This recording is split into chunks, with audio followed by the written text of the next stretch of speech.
Dans le pays profond, l'électrification rurale a connu une vitesse exponentielle en Côte d'Ivoire. De 200 à 300 localités électrifiées en moyenne par an en 2012, le pays est passé à 919 localités en 2019. Le taux actuel de couverture nationale est de 69% et le taux d'accès est de 94%. L'électricité est un facteur de développement parce qu'elle impacte la vie des communautés. Bienvenue à tous dans votre magazine La Côte d'Ivoire en marche vers son développement.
Gouagonopleu, un village situé à 30 km de Mons.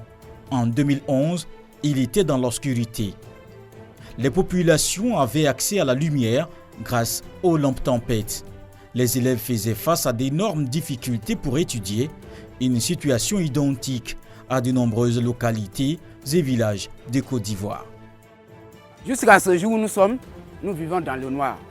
Nous avons tellement de problèmes au niveau des enfants qui sont scolarisés, au niveau de nous-mêmes. Nous avons un problème qui fait qu'aujourd'hui, même pour charger notre portable, on a des difficultés. Nos enfants qui sont à l'école, ils ont d'énormes problèmes pour étudier. C'est sous des lampes tempêtes. Vraiment souvent, ça les fatigue. Donc actuellement, voilà notre problème. Même les enseignants qui sont à l'école, au moment de pluie, quand il fait sombre, ils ont des problèmes pour éclairer le tableau, pour que les enfants voient mieux. À l'époque, on avait des lampes ou des torches ou les appareils soleil. Et c'est sur ça que nos enfants étudiaient. Mais c'était un peu difficile. Il était évident pour ces populations de se côtoyer en pleine journée et mener d'autres activités. Une fois la nuit tombée, plus d'activité. Le gouvernement en a pris la pleine mesure. Il a donc fait de l'électrification de ces villages une de ses priorités, car l'électricité transforme la vie des communautés. Aujourd'hui à Gouagonopleu, Oulaï Jeanne, coiffeuse, Mamadouba, tenancier de kiosque, en sont soulagés. Il n'y avait pas courant dans ce village.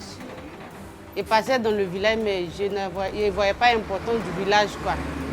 Donc depuis, il y a eu courant ici. En tout cas, c'est pour cela que je suis venue m'installer ici. Où il n'y a pas de courant, là, je ne pense pas qu'on peut faire les activités comme ça. En tout cas, le courant est venu, on travaille avec courant. Plus qu'on a les casses, les séchoirs, on travaille avec le courant beaucoup. J'avais panneau soleil. Depuis avant 2015, Cannes, là, c'est ici les citoyens venaient regarder.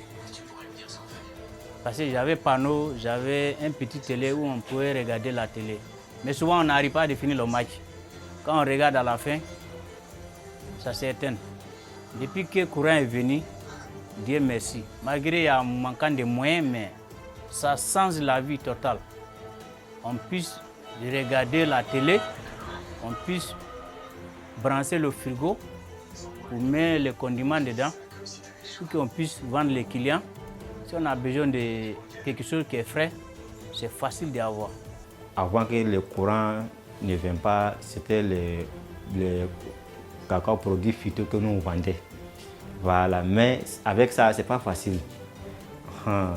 Donc, mais comme c'était par manque de courant qu'on a fait tout cela, mais comme on a eu des courants, on a abandonné ces côtés.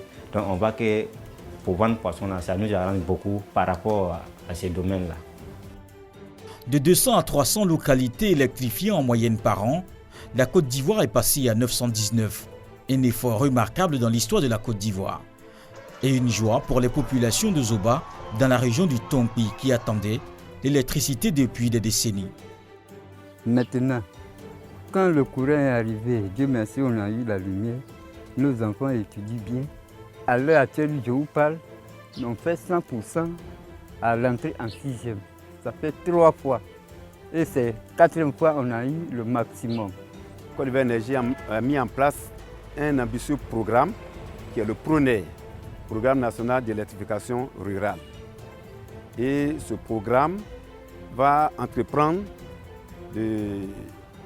d'électrifier le reste des localités de Côte d'Ivoire non électrifiées. Et sur le plan local, 11% des 8518 localités régulièrement enregistrées concernent le district des montagnes. Le district des montagnes, c'est la région du Cavali, la région du Guémon et la région du Tonkouy. Ce district des montagnes totalise 963 localités et 277 électrifiées en 2011, ce qui représente 34%, qui est légèrement au-dessus de la moyenne nationale qui est de 33%. Selon la mission confiée à Côte d'Ivoire Énergie, il s'agit d'électrifier toutes les localités. Donc le programme, les projets en cours actuellement, vu l'état d'avancement de ces projets, Côte d'Ivoire Énergie s'est fixé un objectif raisonnable qui est de parvenir à 921 localités électrifiées en fin 2020, ce qui va porter le taux à 97%. Ainsi, les 3 autres pourcents de localités restantes qui sont déjà inscrites dans des programmes seront électrifiées à l'horizon 2020 pour le district des montagnes. Toutes les localités seront électrifiées. De 2012 à fin juin 2020, 330 localités ont été électrifiées dans l'exécution du projet PRONER 2020 dans la région du Tompi. Ces travaux ont fait passer le nombre de localités électrifiées de 135 sur 604 en 2011 à 465 à fin juin 2020, soit un taux de couverture de 22,35% à 76,99% à fin juin 2020. Nous sommes à Daloa, à 190 km de Mans, à environ 10 km de la ville, le village de Seria. Je suis resté dans le noir à Seria ici pendant 25 ans. Devant une petite torche. Vous êtes 40 dans la maison, cette petite torche-là, vous allez utiliser même le jour-là. Avant, on travaillait mal parce que le village était non électrifié. La nuit, on envoyait les torches pour travailler. À partir de 22 heures, on arrête. Les bienfaits de la lumière procurent la joie aux familles. Quand le village était électrifié, on travaille 24 heures sur 24 heures. Parce qu'il y a le courant ici. Du moment que le courant est venu là, en tout cas, ça a changé ma vie même. Je suis comme je suis en ville même. J'ai eu congélateur, je vends bière glacée, je vends de l'eau glacée, j'ai canard. Des fois même je dors à 2 heures du matin. Je suis en train de regarder la télévision. L'électrification a transformé la vie des habitants du village. Pour regarder un match de football, on est obligé d'aller dans le village voisin qu'on appelle Taïragui. On marche la nuit pour aller regarder les matchs, on vient.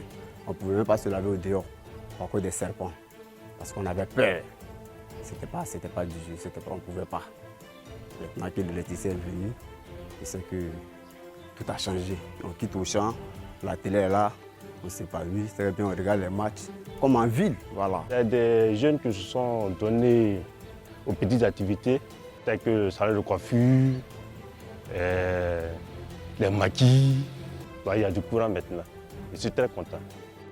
Seria a connu du progrès en termes de couverture et d'accès à l'électrification.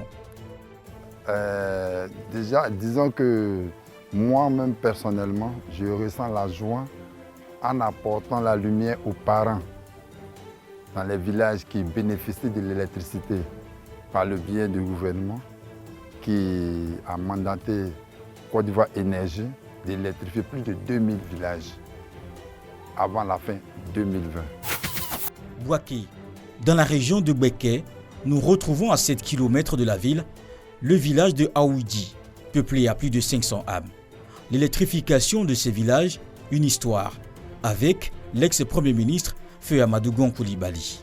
Le programme PRODECI consistait à la création de nouvelles lignes HDB pour la liaison des nouveaux postes sources et les postes sources existants.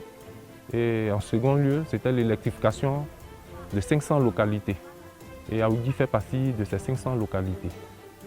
Il faut savoir que l'une des particularités de ce village, c'est que le lancement du programme PEPT, le programme Énergie pour tous, s'est fait ici, en présence de notre feu Premier ministre, M. Gon Coulibaly. À la suite de ce programme, nous avons eu une grande satisfaction parce que la population a largement adhéré à ce programme et on pourra le constater, les abonnements ont été massivement faits et continuent toujours dans ce village. Aujourd'hui, grâce à l'électricité, plusieurs activités peuvent se tenir les nuits, car de la réunion des chefs et notables du village. Là, nous avons réunion, il faut cani. La fois nous, il faut cani ça, et c'est nous. Il faut réunion. Que cani bali, nous avons fait d'un. Parce que il dit que on a ici et que on est beau. Kakamu, de kakaï, c'est un courant. Nous il vient au Québec. À Tien-Konankro, ce rêve est en cours de réalisation. En témoignent les emplacements des piquetages matérialisant les poteaux électriques. Depuis on est là, on a besoin de courant, mais on ne gagne pas. On a déposé dossier, demande jusqu'à fatiguer. Mais autour de mon village là, les villages qui sont autour de mon village, et tous sont courants.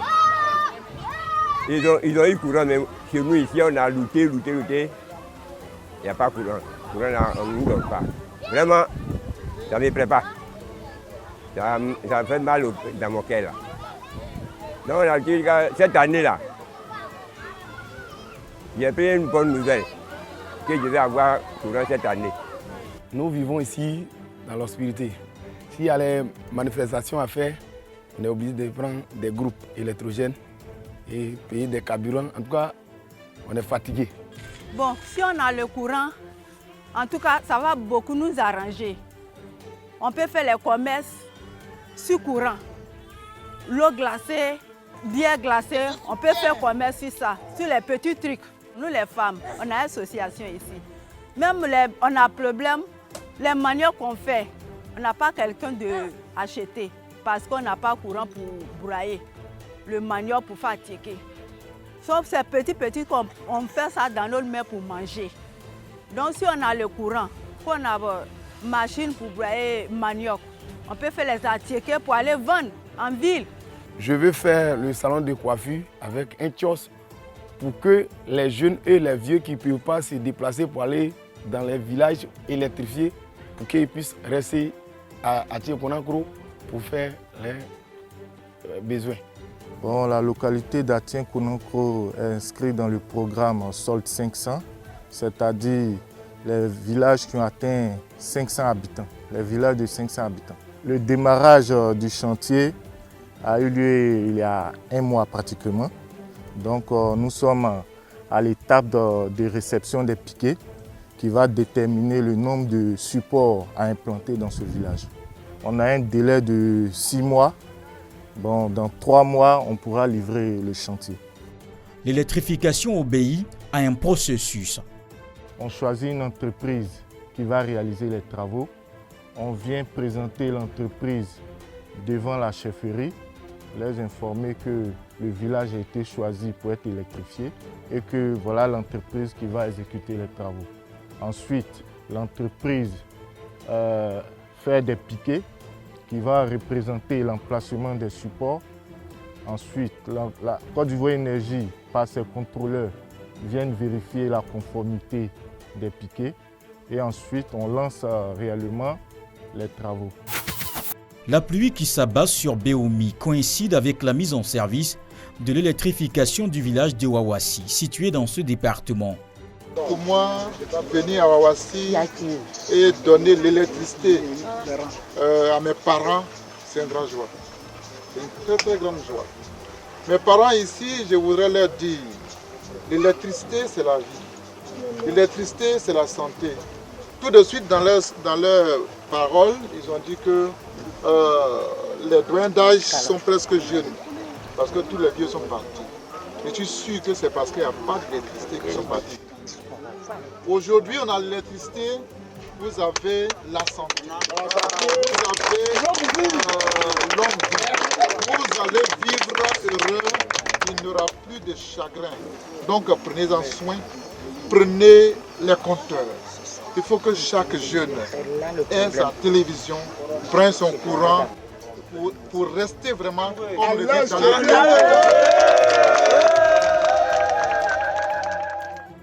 Sur la période 2019-2020, 188 localités vont bénéficier de l'électrification dans le cadre du PS-Gouv, parmi lesquelles 91 déjà mises en service. Ces travaux feront passer le taux de couverture à 93,05% à fin 2020, soit 562 localités sur 604. Les 42 localités sont inscrites dans des programmes sur la période 2020-2025. Dans la mise en œuvre du programme social du gouvernement PS-Gouv, l'État s'est engagé à la prise en charge des frais de souscription des ménages au programme Électricité pour tous sur la période 2019-2020. Ce programme a pour objectif de raccorder 400 000 ménages éligibles au réseau électrique national, 200 000 abonnés par an, soit une population de 2,4 millions d'habitants. Le programme Électricité pour tous a permis de réaliser de janvier 2019 à juin 2020, 318 997 branchements. Dans le courant 2020, le PEPT prévoit un total de 168 000 branchements. Et aujourd'hui, ce village où nous sommes a bénéficié aussi des compteurs PEPT du gouvernement avec 80 abonnés. Et à ce jour même, les parents demandent encore un deuxième passage du programme PEPT. Pour installer les compteurs, on nous a enregistré d'abord avec la somme de 1000 francs. Voilà, c'est un compteur à 4 voilà, qu'on nous a installé.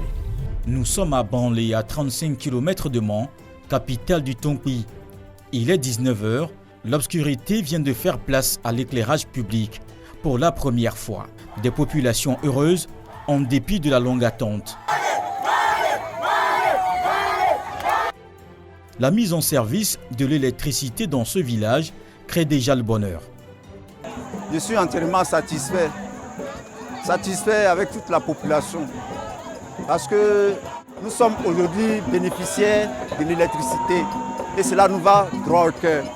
Il faut dire qu'avec l'avènement du courant, c'est une grande joie parce que ça va permettre au village de pouvoir en tout cas mener de nombreuses activités économiques et aussi l'éclairage qui va permettre en tout cas à chacun d'être informé sur tout ce qui se passe dans le pays. Voici pourquoi nous sommes contents. Nous disons merci. Une fierté pour le ministère du pétrole, de l'énergie et des énergies renouvelables. L'intérêt d'offrir de l'électricité à une population qui attendait, c'est d'abord d'apporter un plus à la population. Vous êtes sans ignorer que la lumière précède au développement.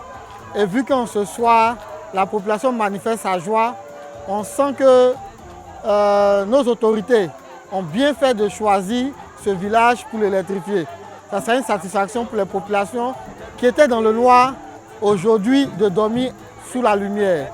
Donc c'est une joie pour moi en tant que représentant du ministre du pétrole, de l'énergie et des énergies renouvelables dans la région du Mans de voir cette population vraiment contente. Je vais repartir de ce village avec la joie au cœur, avec la satisfaction d'avoir accompli une mission dans cette région. L'avènement de l'électricité dans ces villages a boosté les activités de nuit. Les commerçants connaissent une relative prospérité. En tout cas, ça vaut quelque chose de 15 ans je suis ici. Avant là, il y avait le noir ici, mais maintenant là, quand le courant est venu, quand on vend, il y a partout éclairé, les clients ils arrivent à bien manger. On peut faire la monnaie facilement. À faire des faux billets, on n'a plus de problème de ça. On ne peut pas nous voler, tout ça là.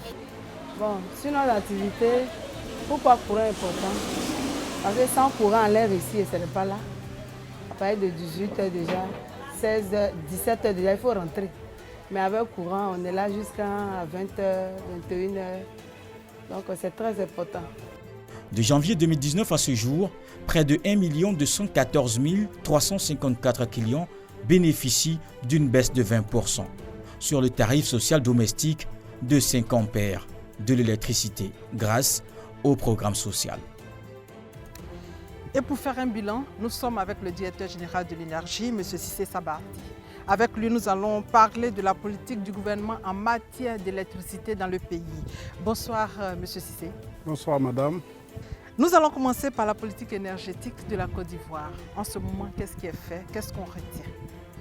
J'aimerais indiquer que la politique du gouvernement est issue même de la vision du chef de l'État en matière de fourniture d'électricité en Côte d'Ivoire. La vision du chef de l'État est de fournir de l'électricité fiable aux populations ivoiriennes et à celles à qui nous exportons de l'électricité, et de l'électricité en quantité suffisante et puis de l'électricité à moindre coût. Alors cette vision a permis de bâtir une politique énergétique.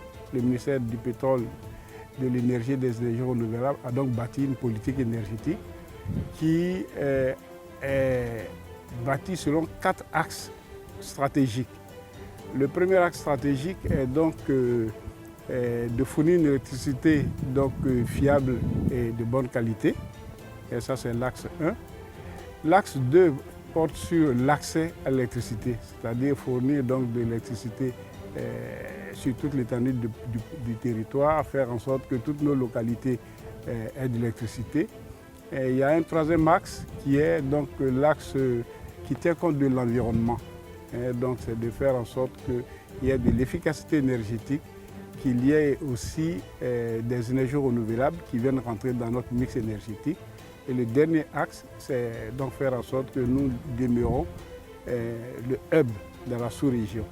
Donc ça va être basé sur les exportations d'énergie, les interconnexions avec les pays voisins. Ceci étant, pour arriver à votre question précise, si vous avez bien remarqué, est liée à l'axe numéro 2, c'est l'accès à l'électricité. C'est faire en sorte que toutes les localités du pays aient l'électricité. Alors, sur ça, ce que je peux vous donner comme bilan, nous sommes en 2020, à fin juin 2020, le taux de couverture, madame, c'est le nombre de localités du pays qui sont électrifiées divisé par le nombre total de localités. En Côte d'Ivoire, nous avons au total 8518 localités et à fin juin 2020, nous avons près de 6500 localités que nous avons déjà électrifiées. Ce qui nous amène à un taux de couverture de 74% de couverture. Il faut rappeler que ce taux il était de 33% en 2011. Avec ce taux de couverture, il y a l'autre taux que nous appelons le taux d'accès. C'est donc l'ensemble de la population vivant dans des localités électrifiées ramené à l'ensemble de la population ivoirienne. Ce taux est de 94%, là où nous vous parlons. Voilà les éléments qu'on peut dire par rapport à notre bilan au niveau électrification rurale. Parlons de l'électricité dans la majorité des ménages. Quels sont les acquis aujourd'hui au plan national? Et donc, à côté de cet indicateur qui est le taux de couverture, il y a un autre indicateur que nous suivons qui est le taux d'accès à l'électricité. Le taux d'accès à l'électricité, lui, il est parti de 114% en 2011 pour atteindre le niveau de 94% à fin juin 2020. Voilà les deux indicateurs principaux qui sont suivis en matière d'accès à l'électricité. Mais si vous permettez, peut-être j'aimerais aborder un autre taux qui est le taux d'électrification. Le taux d'électrification lui concerne la population les ménages effectivement raccordés à l'électricité. Sur ce taux, aujourd'hui, nous sommes à plus de 2 500 000 ménages donc, en Côte d'Ivoire qui sont raccordés à l'électricité. Si on tient compte donc du fait qu'on a en moyenne 6 personnes par ménage, ça nous fait plus de la moitié de la population ivoirienne qui est effectivement connectée à l'électricité. Ce taux, aujourd'hui, nous sommes à autour de 55% de taux d'électrification. Un bilan jugé positif selon vous, qu'est-ce qui est prévu pour les localités et villages encore dans l'obscurité? J'aimerais vraiment vous rassurer sur ça. D'abord, j'ai oublié tout à l'heure de vous indiquer que les instructions donc, du gouvernement, les instructions du président de la République, c'est que nous parvenions à l'électrification de toutes les localités qui ont au moins 500 habitants à la fin de cette année 2020. Il en restait, au début de l'année 2019, il en restait 1818. Nous avions donc reparti en deux pour faire la moitié en 2019 et l'autre moitié en 2020. En 2019, on a pu atteindre l'objectif qu'on avait prévu. C'est-à-dire que nous avons fait plus de 900 localités en 2019. Les autres 900 étaient prévus donc pour 2020. Et donc on pense que dans le premier trimestre, donc certainement de l'année prochaine, on aura atteint l'électrification de toutes les localités qui ont au moins 500 habitants. En conclusion? En conclusion, j'aimerais dire que, disons, à la fin de l'année 2018, le président de la République, dans son discours à la nation, a annoncé le programme social du gouvernement. Et il nous a donné 3 volets pour ce programme social du gouvernement. Il y avait donc la baisse du tarif social, il y avait donc le renforcement du PRONER, qui est le programme national d'électrification rurale, et puis il y avait l'accélération du programme électricité pour tous. Aujourd'hui, donc, ce qui avait été dit, c'était que nous puissions, au niveau donc, de la baisse du tarif social, procéder à la baisse de 20% du tarif social. Nous l'avons fait. Les points qu'on a fait à fin juin, c'est qu'il y a plus de 1 300 000 clients qui ont pu bénéficier donc, de cette baisse de tarif social. Au niveau donc, du PRONER, c'est-à-dire le Programme national d'électrification rurale, nous devions électrifier 1818 localités. À fin juin, nous étions à 900 plus, je dirais, 500. Nous étions à plus de 1400 localités donc, qui étaient déjà électrifiées. Au niveau donc, du programme Électricité pour tous, le président, nous avons instruit de raccorder 200 ménages par an. Donc, ce qui fait 400 ménages sur les 2 années 2019 et 2020. À fin 2019, nous avons fait un peu plus de 200 et pour l'année 2020, nous sommes à 150 ménages donc, que nous avons déjà raccordés. Ce qui veut dire que sur les instructions du président, telles qu'elles ont été données en début d'année 2019, le secteur de l'électricité est en ligne avec donc, l'atteinte des objectifs donc, qui nous avaient été assignés. Merci, Monsieur le Directeur général de l'énergie, pour toutes ces informations. Je vous en prie, madame. Merci beaucoup. C'est plutôt moi qui vous remercie de nous avoir donné cette occasion donc, de nous exprimer sur ce que nous faisons. Et vous l'avez entendu, les retombées de l'électrification en matière de développement sont visibles, même si des efforts restent encore à faire. Amélioration des conditions de vie et sanitaires, réussite scolaire, création d'emplois pour soulager le quotidien des Ivoiriens. Ce sont entre autres quelques résultats palpables. C'est la fin de cette émission. Merci à vous de nous avoir suivis.